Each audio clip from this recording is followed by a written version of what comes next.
You're listening to Permission to Shine, the podcast.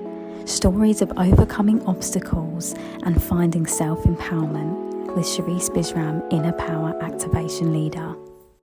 Hey everyone, welcome back 2025, and I have my first incredible guest. I mean, she is she wouldn't call herself this, but I call her a goddess, and she is the goddess of property for sure.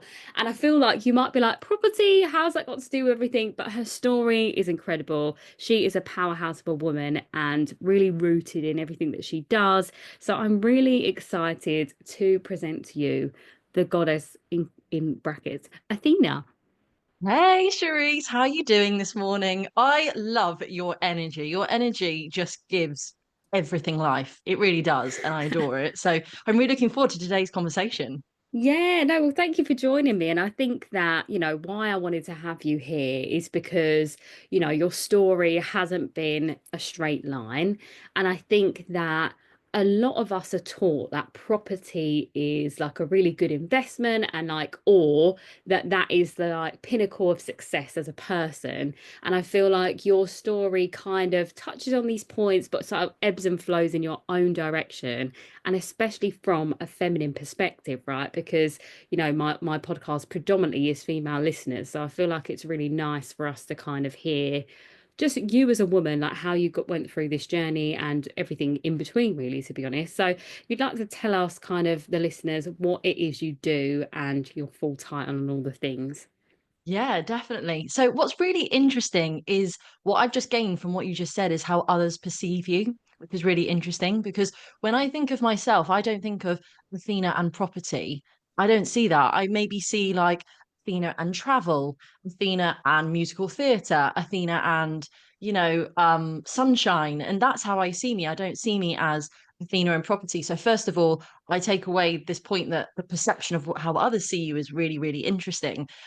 So basically, a bit about me is that I was one of these people, and again, this is a really interesting one in terms of the psychological factor, and I don't know if other listeners will relate to this, where when I used to grow up, I used to really try and be the best that I could at everything that I did. And that stemmed from really early childhood, like that element of being really competitive. Like Sharice, would you consider yourself a competitive person? I would say that I felt like I had to prove myself my whole Yeah, life. right. Here we go. So I was an extremely competitive person because I constantly felt like I had to prove myself.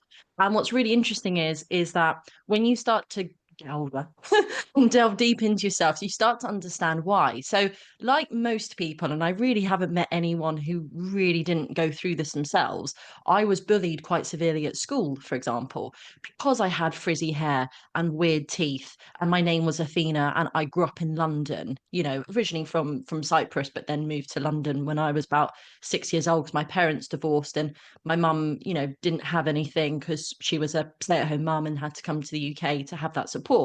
And so it's really interesting how those sort of moments shape you into who you are. So I became this really competitive person, always proving myself. And that really took me through. And I think when I reflect on it, it's this notion of like why do we feel we need to prove themselves? So there's the element of bullying where I tell you the story, haven't I, Sharice, about having to pay 5p to sit on the cool kids table, which I did ridiculously. But also this element where because my dad left when I was quite young, maybe it was psychologically this element of well, did he leave because of us? Do I therefore need to be better because he left? So do I need Mm. to prove myself now? And there's a lot of that, in your head going around.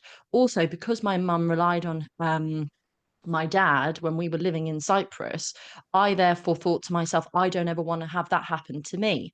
So I therefore became this, if you like, masculine energy that then thought, right, I've got to step up. I've got to be the person that's got to protect her, to take her forward, to take her through all these things. And so therefore I thought when I left university, I had to get the most high paying, high flying job, which was in Liverpool Street as a marketing executive for a forensic accounting firm. Now, let's just Wow. pause on that. How boring does that sound? It sounds very professional, though. I was like, wow, that's a big Yeah, title. That was my very first ever job. Straight out of uni, I worked for a forensic accounting firm as their marketing executive. Now, if you actually just think about that, first of all, that's incredibly male dominated. Yeah. I think there were about 3 forensic accounting firms that delved into all of the nitty gritty of accounting, as it were. And I remember saying at a young age, I was about 21, 22.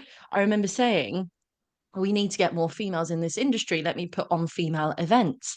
Even back then, I was saying that. Mm. Then I did that job for a year, realized I absolutely hated the hustle culture. I hated the sales life. I hated all of that. And so I made a decision with my partner, and the choice was, because we had a bit of money saved up because it was this high flying job in London, do we either buy a house now or do we go traveling around the world?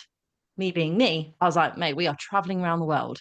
So we did. We went around the world for a year, like literally changed my life. If anyone hasn't traveled a lot, key takeaway I would take from this podcast is go, see Mm. the world, get different perspectives, visit different cultures, understand it. Like, for example, just giving you an idea of this, of why travel was so important to me, was when I was in Liverpool Street and we were going out and clubbing and, spending ridiculous amounts of money at these nightclubs, Mahiki and all of those, champagne treasure chest and all that absolute bullshit, quite frankly. What actually then happened was I went to Cambodia and we did a homestay, and there were 5 of them living in this one hut, as it were. And I remember them chasing around all the chickens and just playing football, and they all looked so happy. And I was like, oh, like, is this what happiness actually looks like? You don't have to Mm. have that much. And I feel like travel played such an important part of that in my Yeah. life and my story. So then what happened was I decided to come back and get a job in the travel industry, which I did for 7 years. So I was a premium travel consultant, a sales team leader, and it worked beautifully for my character because, one, I love to travel, so I got to like travel the world. I've been to 6 out of 7 continents. The only one I haven't done is Antarctica, like, which I'd love to do. But it was also sales, so we were constantly compared to our peers. I was constantly at the top of the leaderboard. I was constantly taken out with the directors and the CEOs for dinners. I was taken to we were taken on a trip to Hong Kong. We were going to go to Brazil, but then COVID hit. And I had this really fast paced life again that I thought I'd left behind and then found again for 7 years. And then what actually happened was COVID hit, literally March 2020, COVID hit. And I was like, oh my God, like, what do I now do? Travel is my life. It was obviously a commission based job. The basic salary was rubbish. And I remember thinking, oh my God, like, I've got one stream of income. What am I going to do? And so I lost my job. Then, felt sorry for myself for about 2 weeks. Ate a lot of Ben and Jerry's ice cream, watched a lot of Disney, as we all did, I'm sure.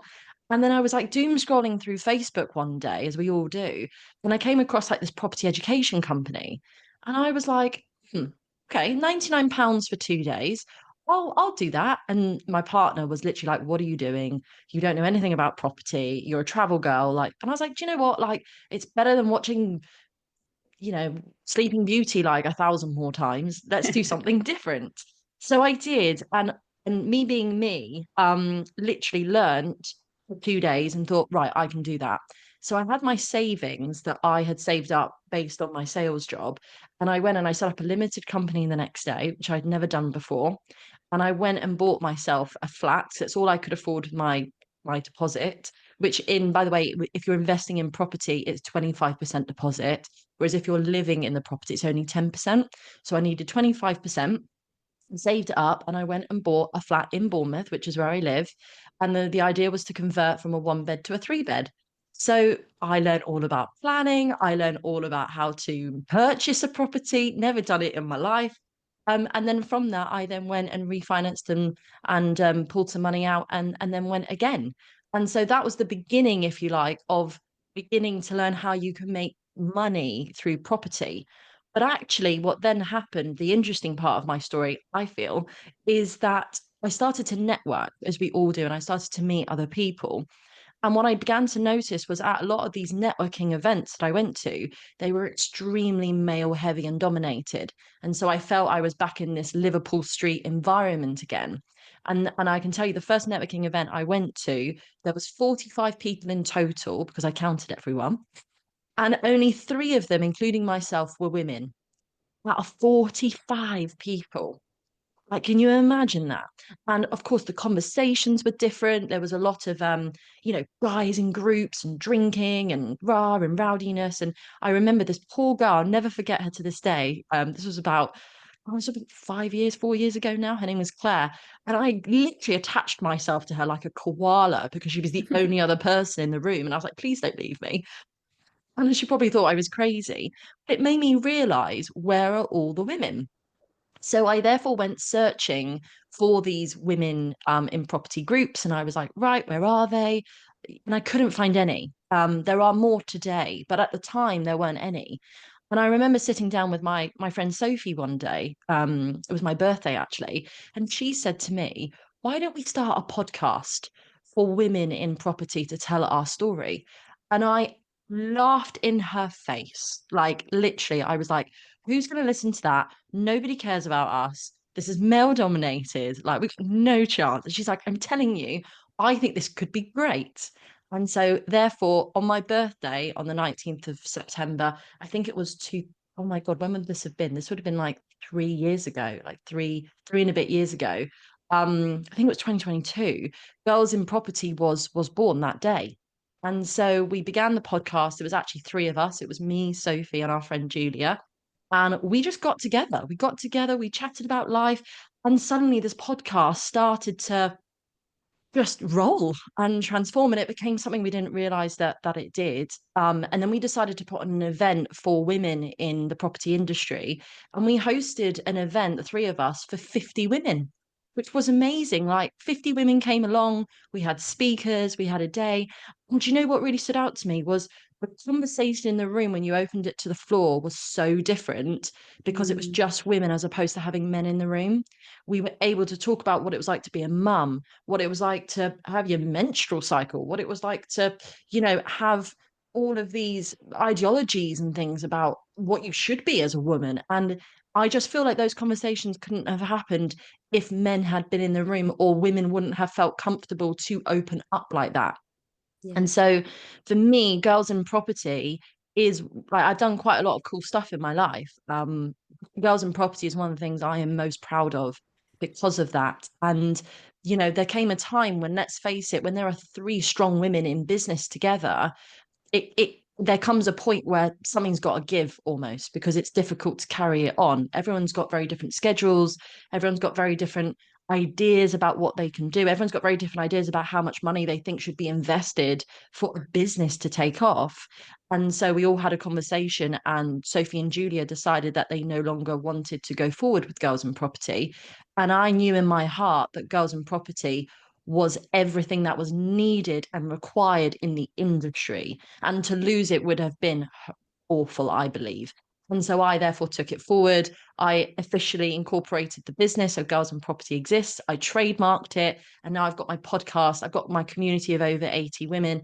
And I've got my events, next one being in April, for about 80 odd women. So that is kind of where my journey and where I am now, and kind of how I got to where I am. So sorry if that was long. Yeah. No, I loved it. It was really nice to hear like the little details as well, because I feel like I've heard obviously your story before, because me and Athena met in LA. I know we think that's really cool. When we say it out loud, we're like, yeah, that's cool. And obviously I've heard you speak and all the lovely things, but it's just really nice. And I think what's amazing about this space and holding podcasts, which you all know too, is that there's always an alignment with yourself and the other person. And so much of what you were sharing in your own personal story is, so similar to mine, in the sense of, you were taught at a young age that that masculine role was not available to you, so you became it, exactly the same as me. And I feel Mm, like that's where the proving energy comes from, that doing energy comes from, and that fast pacedness is because we are trying to fill a void that was, left for us.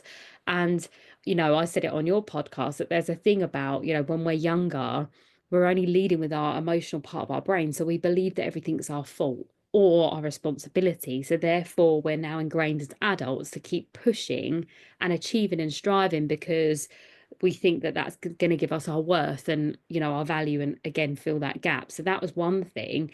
And then going into the travel part as well, I've said on this podcast a number of times, travel, see the world, see different cultures. And you literally said it there. And I loved your example of being in the home in Cambodia. Mine was, I was in Thailand and we were completely lost, backpacks on our back, and there was these little kids playing with a cardboard box, and I was like, you know what? Yeah. There's nothing to worry about here. We were hot, we were sweaty. It was me and my best friend, and we were just like, we sat down at the corner of the road, we got a drink, and we just sat next to the kids playing, and it was bliss, you know. And it's just really puts Yeah. life into perspective, doesn't it? Especially when, even when you've had hard things happen in your own life, I think seeing the world and getting a different perspective on it, just it, you know, I say this saying about zooming out.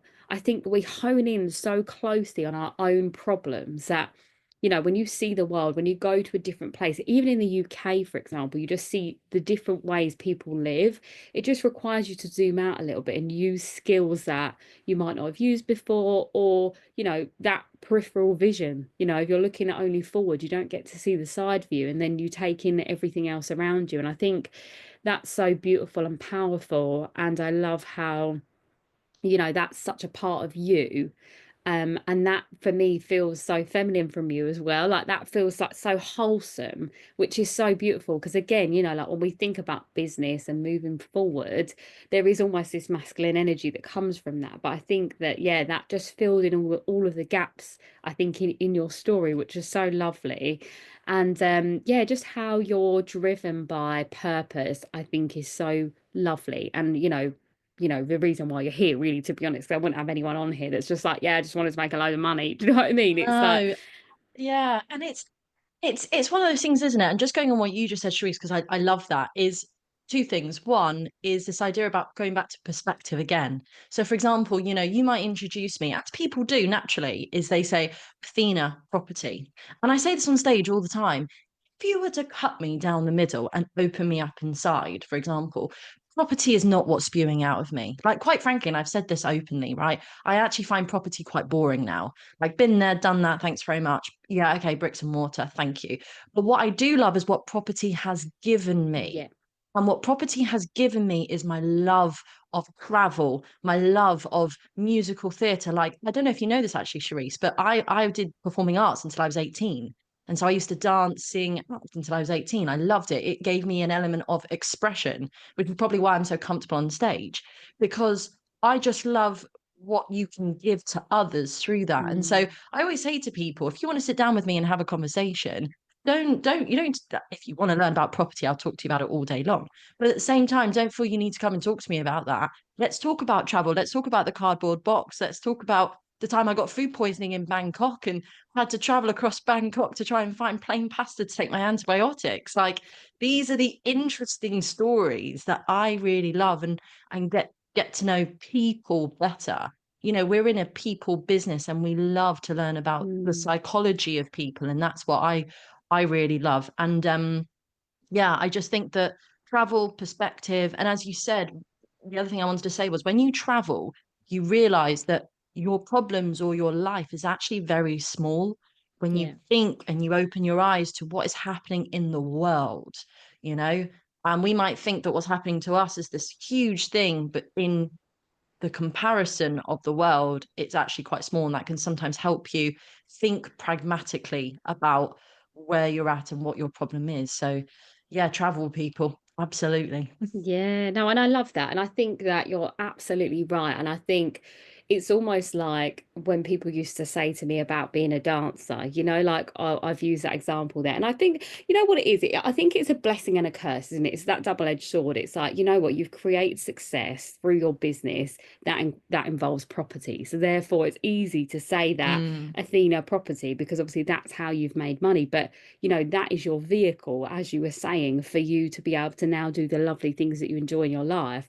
And I think for me, as I was sifting out of my dance career, people were still talking to me about dance. And I was like, yeah, and you know, like there's like all of this, like, you know, deep rooted trauma healing, like spirituality things to me.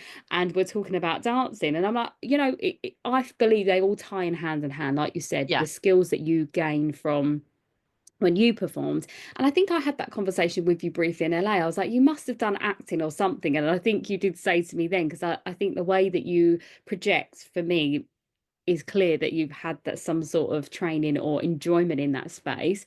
And yeah, I think it's just the integration again of our identity, right? Because I think I used to be annoyed about that. And now I'm like, do you know what? Maybe that's just all of me, right? And I think Yeah. it's this the rising sign is how people see you as well. So I think it'd be interesting for us to see what your rising is, because I think that'd be something, I reckon it's an earth sign, because obviously you come across so well and so put together and so analytical in a sense. You can put your ducks in a row, and I think that's how people perceive you. And then when they get to know you, you're fun and you're like full of all this like crazy energy, which is lovely. And like, you're Disney mad, which I love, because Yeah, before love I Disney. actually before I got changed, I did have Little Mermaid pajamas on, and I do always have a Little Mermaid cup, so we'll I'm reckon here for it, girl. I that's am it. Disney all the way. And also, we should be like, me, I'm always very open and honest whenever I speak. And we should talk about the fact that you did such a powerful, when we were in LA, you did a really powerful movement. And also, you got us to close our eyes. And I think it was, you'll explain this better than me, but you got us to kind of like visualize, and we had to take ourselves back to being a child. And I remember you took that through. And, I'm happy to say here, because I think it's important to be open and honest, is this potentially well put together person, i.e., me, I broke down. I completely broke down in front of everyone because, when I think about the little me, if you like, they're like, I just want to give her a hug because she went through quite a lot of things. Do you know what I mean? I want to keep the Mm, podcast upbeat, but, and you're like, oh man, like, that was tough. That was really yeah. tough. And I just want to like scoop her up and go, you know what, girl, like it is going to be okay. But when you're that age and you're getting bullied or things are happening to your life and your mum might say to you, oh, they're just jealous of you and all these things, you're like, no, they're not. Like, and sometimes I just want to say to women out there, whether you're in business or you're just a woman out there, like be kind to yourself, be kind to yourself and just love yourself. Because I always believe that if you don't love yourself, like you can't rely on anyone else to love you. Do you know what I mean? You've got to stand there and give yourself affirmations and be proud to give yourself those affirmations. Like I don't know, Sherisse, I don't know if you've ever had this. I feel like particularly in business as women, we always feel like, oh, we better not say that. And oh, we better not feel like we look really beautiful today and say we think we look beautiful today or say we think that we're really smart. And I used to go through that quite a bit. Whereas now I'm like, hell no, like I'm really proud of myself today. Dan, I look hot today. Like, say that to yourself because if you're waiting for someone else to say it for you, like you'll be waiting till God knows when. Like, say it for Absolutely. you.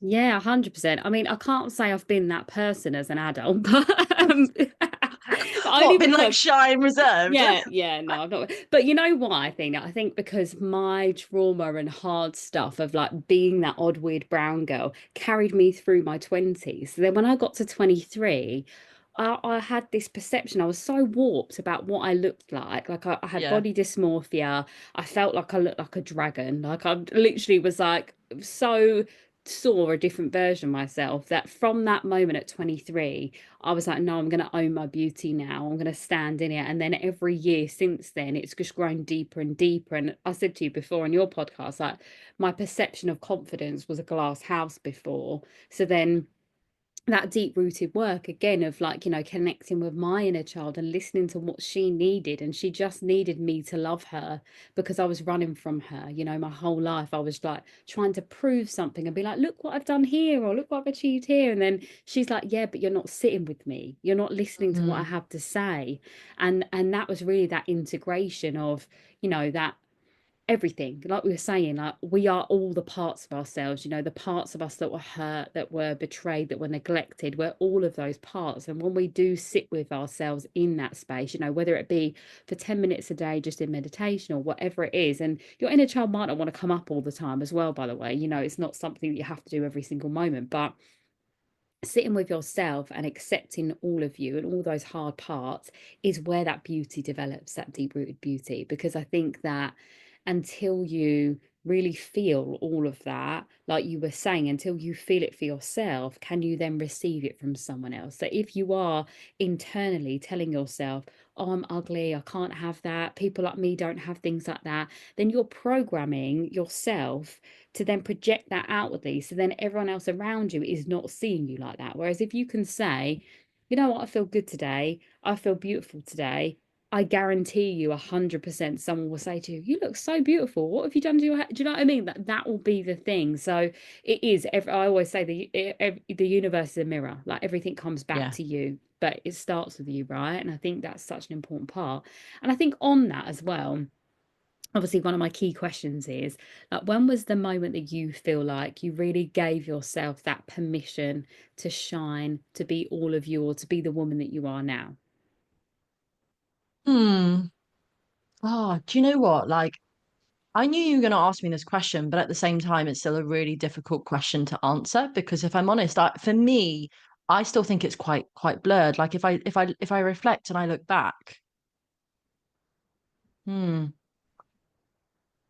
Well, okay. Can I give you a couple? Is that Yeah, of okay? course, of course. Okay. Like, okay, my first one when people say like, so basically, when I was younger, when I was in high school, I was like year seven. And I used to get bullied by, which is a really ridiculous thing, by what I consider to be my best friend. So you believe this person is your best friend, but actually what they do is you go through primary school with them. They're like pinching you, they're calling you names, they put you down, but you believe that they're your best friend because you're constantly trying to make her want you, make her love Mm-hmm. you. So you think, this is my best friend. This is who I want my best friend to be. And anyway, I remember there was this one day where this had been years, like so from reception to year six, it's been 6 years, and then year six to year seven, and we went into the same high school together.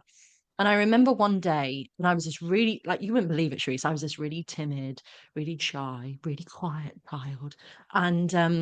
And I remember one day we were in art class. And by the way, teachers, if you're a teacher out there, never get a child to do this ever. It can only end in disaster, right? We were asked to draw portraits of one another, right? Mm, So I had to draw a portrait of her and she had to draw a portrait of me. By the way, ridiculous idea of a teacher. So mm. I obviously drew her in a normal way. She drew me, I'll never forget it. She drew me with like spots, buck teeth, frizzy hair. Like it was the most ridiculous, and you got to laugh about it. But at the time, it was traumatic. The most ridiculous image you've ever seen in your entire life, right? And again, she's supposed to be my best friend. And I remember, I don't know how it happened, Sharice, and it's never happened again to this day. I was 13 years old. Have you ever had a moment where, when you see colours, I genuinely saw the colour red? Like Mm. everything was red. I can't even like describe it to you. Like I've never experienced it again, and I'm 33 now. Like never had it again. It was red. I remember I didn't say a word. I remember standing up. I remember going out into, I think, the playground. And I think I remember like her following me and then these group of people following me because I must have looked like deranged. I must have. So then I had these group of people and things. Now, I don't condemn what happened next. I'm not saying I condemn it. All I'm saying is this was a changing moment for me in my life, which I had, which was I literally turned around and I punched her in the nose and I broke her nose. That No, I'm shouldn't not laugh. condemning. I'm not condemning No, this behavior. I'm just but telling you, she had it by the way, coming. I've never, ever, ever hit a girl again in life. No, sorry, I didn't tell you the punchline. No, that wasn't what it was. The reason I hit her was not because she drew that of me. That wasn't the reason. It's because she walked after me. She was like, oh, like, why are you doing this? Why are you doing this? And I did at that time. And then she said to me, oh, it's no wonder that your dad cheated on your mum. And then I punched around, I Yeah, turned around yeah. and I punched her in the nose. Yeah, yeah, she So deserved that, absolutely. And I she think deserved that. you know what as well, what I'll say is obviously I work with girls in schools and things like that. And I I don't don't condemn condemn, that. yeah, I don't I condemn don't that. condemn physical harm, No. absolutely not. But what I do believe is that there needs to be repercussions for actions. And I think that for that girl to like, and this is a boundary thing, right? Where you didn't have any boundaries, she felt like she could mistreat you over and over again, right? So then you built up this resentment so heavily that you just exploded. And then that's Mm, the reaction. It's actually more than that. I feel like I can take it quite a lot, but if you insult my mum, who I protect with my life, Yeah, then yeah, there's yeah, issues. So it absolutely. was because you can come at me all you want, but if you touch my mum, as many listeners will think, that's where the repercussions come. Yeah, yeah. So from the reason I mention that is I think it's an important part of my life. So I'm not condemning violence, I'm not condemning anything. But what I am condemning was from that moment on, at 13, I changed. Like I Yeah. genuinely changed. So she never bothered me again. We literally were civil. She barely came near me, literally. All the people then started to see me differently, no longer this timid, shy girl. They started to see Yeah, me as this good. girl that would, you know, Hold our has own. emotion and hold her own. And actually I began to hold myself differently. And I began to find musical theatre through that and began to express myself and then go on to do other things. So I think that that was the first moment, if you like, within my life that I saw this notion I began to change. And then the second one would be in my later life, where I decided that I no longer, because when COVID happened and I lost my job, basically, when they invited us to come back to the job had completely changed. All the benefits of travel had gone. We were now dealing with all the issues of repatriation and everything like that. And actually, when you unmasked the shininess of what the job was when you travel and you take that all away, you're left with actually quite a lot of not very nice situations within a workplace, and it's not a Mm, nice place to work. And I think the second time I gave myself permission to shine was when I said, no, I don't want to do this anymore. I'm going to leave my job and I'm going to go and I'm going to be my own boss and I'm going to make my own rules and I'm going to make my own life. Like it got to a mm, point where I was missing christenings, I was missing birthday parties, I was missing my life because I was working on weekends and I was not having a life. And I was like, I don't want to do this anymore. I want more for me. And so that was absolutely. my second permission to shine. And then my third permission to shine was when I then believed, when I got into the property industry, that I had to hide behind other people. I Mm, thought I'm not good enough. I don't know enough. I've got imposter syndrome. I have to hide behind Sophie, who's got more experience than me. I've got to hide behind Julia, who's got more experience than me. And therefore, they know more. Everyone knows more. The day I stepped away from all of that and I left my business partners behind and I stepped into my own light was literally the day I became who I am meant to be, which is the person you see mm, in front of you, which stands proud, which helps other people to stand proud. And I know my purpose of helping women to find their own voice because I think that these people like me and you, I feel almost have a responsibility where we were gifted our voice and others might still be finding theirs and it's our absolutely. responsibility to give them theirs. So again, Yeah. sorry, but three times that I have a moment. No, absolutely. And you should celebrate every single one of them. And I think that even when you said you were gifted your voice, I don't think you were gifted it. I think that that moment where you stood up to that bully is when you found it. That's what You I think. reckon? Yeah. And I Which is think why I that, mentioned it because yeah, again, I don't condone violence, but I changed that day. Like I literally yeah. changed. You owned your power that day. That's what happened. And this is something that I teach, obviously, with women and girls, is that no means no, and when you feel like someone is abusing your trust, your love, your kindness, that is where you are absolutely entitled to say what you need to say in that moment. But I encourage people to say what they need to say always, like we shouldn't be Mm, waiting that long. But again, we're sort of taught by society that we keep ourselves quiet, we accept this bad behavior and all these things, but actually, even that moment when you went into your workplace and said, no, I'm going to work for myself now, like these are these moments where you are again owning your power and standing in it. For me, I think when I owned my voice was when I was watching like my mum and dad have these such volatile arguments and situations. And I just remember it's about 6 or 7 years old, I said to myself, I'll never let anyone treat me like that. And then mm, from that moment on, I then started to, hold my dad back from attacking my mum. And then I would be going in the street when I was getting racist slurs thrown at me. I would be saying, don't say that to me, or, I'd come at people back with what they gave me. And I don't believe that was a healthy way that happened, but it was necessary for me then to become this person so then I can and could transmute that pain and that hurt energy, and also that the seeing red that you said, that was something I Mm. had quite a lot because I had so much pent up anger in me that, I was constantly seeing red and I would just blow and I would take everyone down with me like a dragon, I'd be like, rah! And I'd always say that I have a black belt in arguing because I just have been so used to arguing my whole life. I can just shut it down. And while I still do have that black belt in arguing, it doesn't need to come out as much now, which is very lovely. But again, all the making of us. And I think, what's wonderful and what's lovely, and I hope the listeners are tuning into the fact that like we can all come from wherever we've come from in our lives, different backgrounds or whatever. But the story of success always requires one, some sort of sacrifice or hardship to get there, and two, that resilience building. Like real successful people do take the setbacks, do take the hard stuff. Like I'm sure even within your journey of developing your business itself and like the property and all of those things, I'm sure there's been layers of setback continuously Oh within that God, space. constantly. Exactly, And do you right? know what the key word I always use within the property world? Rejection, right? Rejection. So when I go to mentor women wanting to get into property, I say to them, are you developed enough to be able to deal with rejection? Because Mm, my God, you will get no's, you will get people messing you around. There's so much good, but you do have to be really aware of this. And this whole idea of get rich quick in 90 days is absolute rubbish. It's long, it's hard work. You can gain the most beautiful rewards from it, but you got to deal with that. And I think that my musical theatre life beforehand, just a rejection in musical theatre.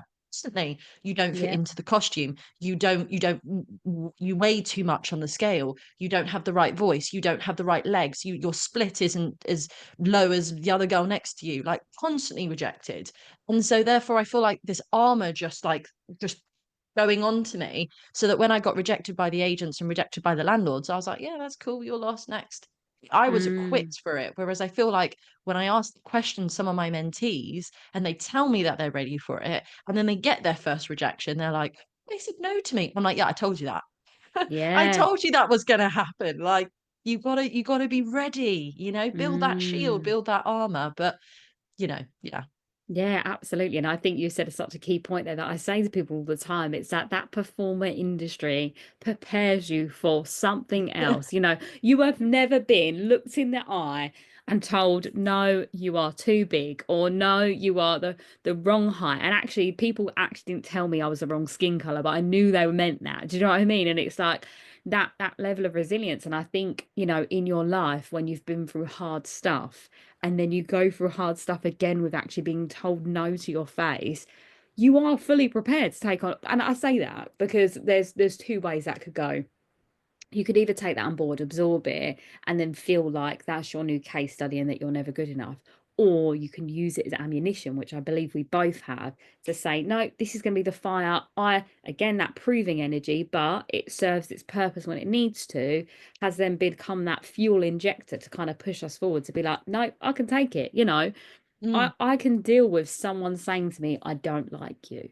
Like I can absolutely, it doesn't happen very often, got to be honest, but I mean I can take it, when it comes up. And I think that especially in property, I almost feel like it's a bit like, when you go to get a car and the dealerships start a bit dodgy. I can imagine that you know the type. I can see you sussing them out and you're like, hey, don't come at me with that. I know all this stuff. And this is why it's so important to be, I don't want to say educated, but it is the word educated, because I think in the field that you want to be in, it's good to know all the little details, isn't it? From especially in a property perspective, it's like being savvy, isn't it? Like, and that's the thing Yeah. that I teach the girls in the schools is like how to be life savvy so that you don't get messed around. So you do have strong boundaries. So you do respect yourself and in turn know what you want to achieve from your life. I would say that almost that's kind of what you're giving your mentees, but in a property perspective to say, no, this is what you've got to look out for. These are the things, these are the key details. And I think it's so much more than just this is how we buy a house. It's like all the Do little you know, details. I say this to people. I'm like, if you want to just learn strategy and you just want to learn how to do it, I'm like, I'm not your person. I can teach you it, but quite frankly, it's boring for me. What I want to know is, who are you? Like, what Mm, makes you tick? What drives you? Why are you doing this? And they'll say, I want yeah. money. I'm like, money for what? It's not about money. You know, I want more money in life. Okay, for what? What are you going to use the money for? I want to take my Mm, kids to Disney World. Right. That's who you are. Why do you want yeah, to take your kids to Disney World? Because I couldn't afford to when I was a child. Great. Why yeah, couldn't you afford to when you were a child? Because my mum went through this. Okay, now we're having a conversation. You know, let's yeah. go deep. Let me get to know you. And so that's what I do as a mentor. I want to know who you are, and I want to help you grow. And I always say to people, I always record every session that I do with them. And I'm like, watch session 1 and then watch session 12, and you won't recognize yourself. You'll be a different Mm, person. You'll speak differently. You'll think differently. A classic example in my world, of course, is taking someone who genuinely believes that they can't raise any investor finance. No one's going to give them any money.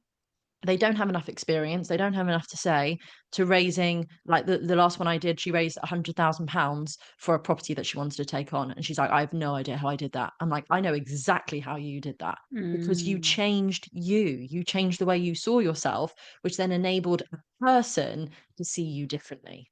It's a yeah, mirror. And absolutely. that's the bit that I love. I love Mm, really, really helping people to see themselves and the greatness within them. And yeah. yeah, I love that. And what I would say is this is don't it's important for listeners to realize they don't need to be perfect. Mm, I actually had a psychologist on my Girls and Property podcast because I believed, and she completely broke me down in a wonderful way.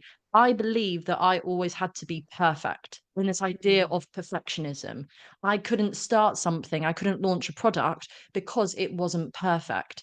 I sold 60 tickets to an event instead of 80 tickets, therefore I failed. And I always have these thoughts. I'm not saying that I don't have these thoughts. They are ingrained within us as human beings. But what they do is they teach you that done is better than perfect, you know, absolutely. and No. just do the journey, make your mistakes, because mistakes are going to come your way each time.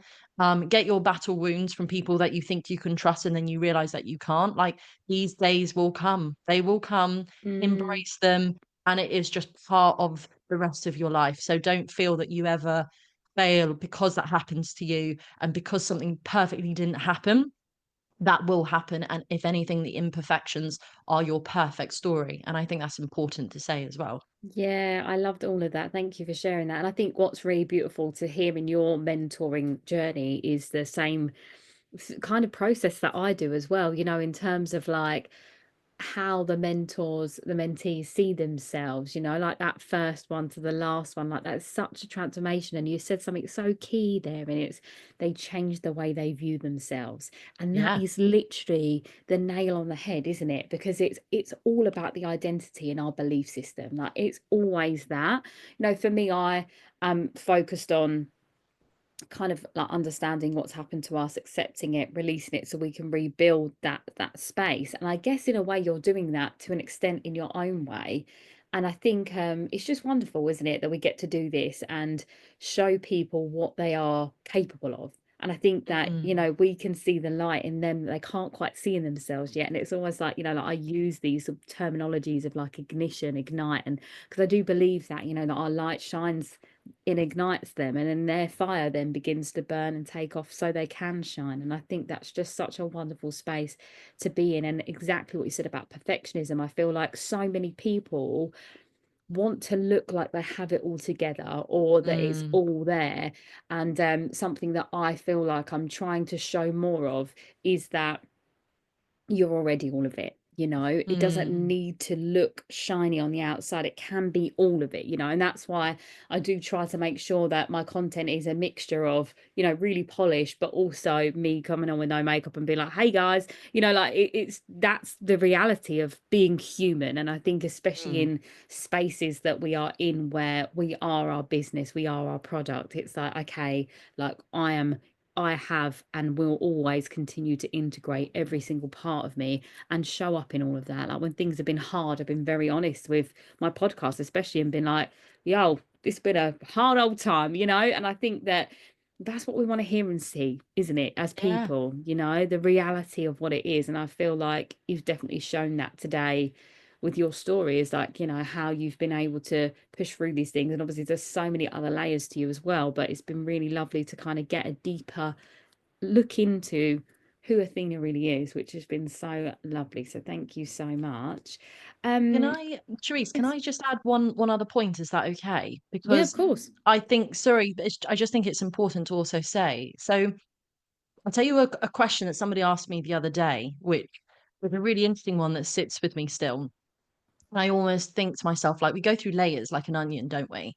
So Mm, we go through the layers of trying to find ourselves, and we go through this notion of who are we, and then we try and find it. But someone said to me the other day, actually, they're like, Tina, with you and your personality, because I constantly go and go. I don't really stop. I just love what I do. They're like, when will enough be enough? mm, Like, when will your hole be filled? That sounds really yeah, weird. But you know what I mean? Like, when I will your know what you void, mean. when will your void be filled with enough? And that's a question that I still don't quite know the answer to. And I think that Mm, that's quite interesting of when you can almost sit back and go, I did it. Like, mm, now is enough. Now I'm ready to finish. Because my type of personality is, as soon as I finish one event, I've already planned the next event. Once I finish mm, one launch, I'm already planning the next launch. I'm always trying to be better and better and better because I always feel that I can give more and more and more. So the question is, mm. when is it enough? Oh, And I that's so thought that was quite interesting. powerful for someone to ask me that question. I couldn't answer it. I would flip that on you, you know? I would say Mm, that for me, I already feel enough. And that's why I do the work that I do, because I feel like I embody what I teach and stand for. And I know that more people need access to it. mm, And I wonder if there is a reframe there for you in that space. Because yes, obviously going one thing to the next, but I think as long as you are prioritizing rest moments and mm, you are always in alignment with your values and the reason why you do something, at any point you can take your foot off the gas and your business will continue to run, I yeah, think. true. So I True. actually don't feel like that question is a bad thing, as in, like, I don't think that, I feel like you're probably looking at it from a masculine perspective, but we flip it into a feminine one. I feel like Mm, everything you do is because you want to help people and you want to bring that to them. So I feel yeah, like you've created a community and it's thriving. And I think the next part of that for you would be to hire in someone to do the jobs that you're doing. And that's when you get to step back and just enjoy and watch your garden flourish, you know? So I yeah. Oh, think that would that be nice. yeah. So I think that's the next step for you in your business for sure. I think that you're building and scaling in such a beautiful way that, you know, maybe getting someone else to help you and work alongside you for a year. And then eventually you can start to do less and less and less. And then maybe that's when it all thrives. But again, you're only 33. You don't have I to know. retire yet. Do you know what I Oh, mean? So although just speaking about that, 23 still scares the living daylights out of me. It please really don't, because does. I'm 33 too and I love being 33. So don't make me feel old. Okay. I'm not going to say what I was going to say. Okay, I'm good. No, it's enjoying the process, isn't it? But it's been so wonderful to talk to you, Athena, and have all of your insights. So please tell the listeners how they can find you, your community, all of those things. Yeah, absolutely. So if you want to get in touch, I mean, I literally live on Instagram. It's the best place to find me, which is Athena Dobson _official. I will always try and get back to all the messages that I do receive. If I miss any of you, just give me a little nudge. And then, of course, if you are into property, then I am on Girls and Property on Instagram as well. To be honest with you, with my podcast with Girls and Property, although property is in the title, I get a lot of different speakers on the podcast. So, of course, I had the beautiful Sherisse come on. I had somebody come on, a psychologist, talk about perfectionism. I had Jessie Lote coming on to do breath work, systemizations, marketing. I get all sorts. So if you do actually want to learn a little bit about business and a little bit about different techniques, then do check out the podcast. It's coming up to its 100th episode, which is really exciting. Exciting. So there's lots of different content on there. And then also I do have my Girls and Property community group. Again, I actually do something at the beginning of every Tuesday in a community group called Girls in Prosperity, which is to do with understanding who you are as a person and if you want to become a business owner. So even if you're not necessarily in property but are interested in it, then I highly recommend that you do get involved in the community group. And of course, just find that via the bio links within the Instagram accounts, or email me at girlsinpropertypod@gmail.com and I'll respond to you.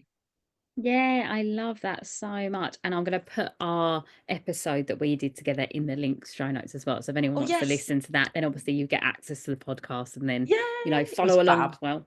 Yes, Yeah. love that so much. So I always do at the end this soul to soul message. So based on the conversation or what you feel like you want to share that comes from your soul space right now, you have the floor. Thank you. So I would love to first of all say that be kind to yourself. And what I would love for everybody to do today, once they listen to this podcast, and I want them to put pen to paper, is I want them to write 3 things that they're grateful for in their life today and 3 things that they love about themselves. And I want them to pin it up and I want them to really see it and to say them out loud and just to smile when they do, flick your hair and just be the badass woman that you're meant to be. That would be my takeaway for you all. Yes, I love that. I do like to give a little task as well. So what a lovely one, especially the beginning of 2025, which is so magical. So thank you so Yeah. much for joining us, Athena. And yeah, see you next week, listeners. Thanks for having me. If this episode resonated with you, please do like, follow, and share with someone that you know would benefit. If you're looking to dive in deeper to becoming your most unapologetic, most authentic, shining self, please do head to my website and join my newsletter, where you'll find out about all of my upcoming events and speaking opportunities and all of the things that I have going on. And also, if you would like to work with me, please do drop me a DM on any of my socials or through my website. Love and light.